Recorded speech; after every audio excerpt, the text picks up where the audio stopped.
Atherosclerosis is the buildup of fatty deposits, including cholesterol, in the walls of arteries. It's a major cause of cardiovascular disease, including stroke and heart attack, and contributes to the death of around 70 million people worldwide every year. This short presentation illustrates the key stages in its development and its main impact on cardiovascular health. Cholesterol is a natural, fat-like substance and is essential to health. However, too much cholesterol in your blood can be harmful. Cholesterol is produced in the liver, but can also be found in certain foods, such as those high in saturated fats. There are many types of cholesterol. The main type involved in atherosclerosis is called LDL-C, or bad cholesterol. Another type of cholesterol, HDL-C, is called good cholesterol. It's important to increase HDL-C as well as reduce LDL-C when treating high cholesterol. A normal artery wall consists of three main layers: a thin, smooth layer that lines the inside of the artery to help blood flow, a muscular, elastic layer that helps the artery pulse to push blood around the body, and a tough outer layer to protect the artery.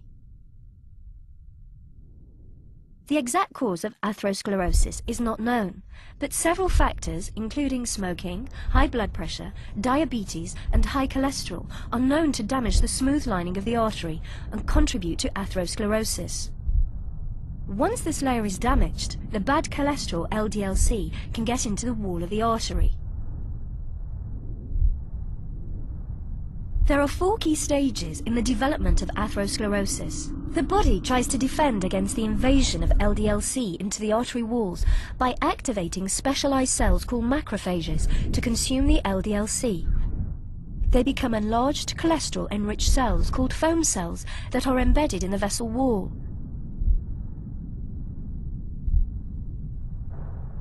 The accumulation of foam cells can be seen by the presence of fatty streaks in the vessel wall. As the fatty streaks grow, the body tries to protect the artery from them by surrounding them in a fibrous capsule. At this stage, the growth is called a plaque.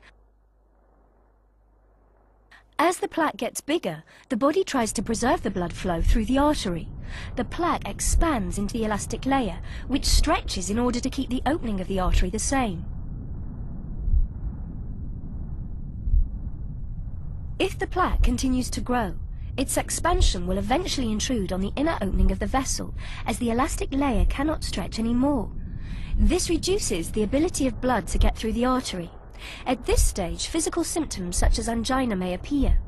Also, over time, calcium may be deposited in the plaque, making it hard and inflexible. This reduces the ability of the artery to expand to increase blood flow when needed, for example during exercise. As the plaque grows into the artery opening, it squeezes the blood through an ever smaller gap. The resulting increase in pressure at the narrowing can damage the capsule covering the plaque, which may then rupture, resulting in a blood clot that can completely block the artery. Depending on the location of the blockage, the consequences, such as stroke or heart attack, may be severe and could be life-threatening. Atherosclerosis is progressive, and it can take many years before symptoms appear. But some people can have no symptoms even with extensive atherosclerosis and are at risk from sudden death. The symptoms depend on the site of the affected artery. In the heart, it can manifest as chest pains, angina. In the brain, as a type of mini-stroke called transient ischemic attacks.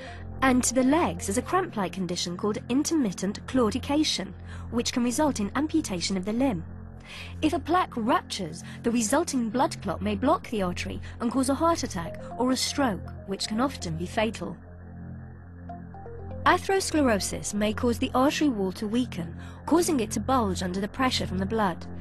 This bulge, called an aneurysm, can rupture, and the resulting bleed, called a hemorrhage, can be fatal. We hope, after this presentation, that you understand how the bad cholesterol, LDL-C, contributes to cardiovascular disease and atherosclerosis, and what that means for your health. We also hope you appreciate why always taking your medication, as prescribed by your doctor, is so important in maintaining low LDL-C and high HDL-C in order to reduce your cardiovascular risk.